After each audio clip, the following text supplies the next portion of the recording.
Hello guys, আমাদের আজকে পেয়ারা কাটা হচ্ছে, পেয়ারা মাখা খাওয়া হবে। এই যে অনেকটা খাওয়া হয়ে গেছে, ভাবলাম আর একটু তোমাদেরকে শেয়ার করে নিই। এই যে পেয়ারা চাট করছে, এ লঙ্কা নুন নিয়ে এসছে, এ বসে খাচ্ছে আর আমিও বসে খাচ্ছি।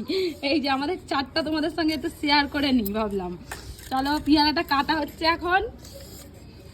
খুব খুব কাটা হয়ে গেছে গাইস। এবার একটু লঙ্কা গুঁড়ো দিয়ে দেবো পেয়ারাতে, আর একটুখানি পরিমাণ মতো নুন দিয়ে দিতে হবে। এই যে নুন দিয়ে দিলাম, একটু কাঁচা লঙ্কাও দিয়েছি, আমরা একটু ঝালটা বেশি খাই তো, যার জন্য একটু কাঁচা লঙ্কা দিয়েছি।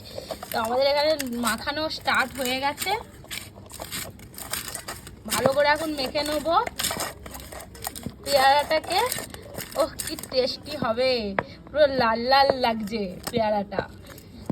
তো আমার এখনই খেতে ইচ্ছা করছে দেখে। তাড়াতাড়ি মাখাচ্ছে বলছি, মাখাচ্ছে, তাড়াতাড়ি মাখা। তো আমাদের এবারে খাওয়া স্টার্ট হবে।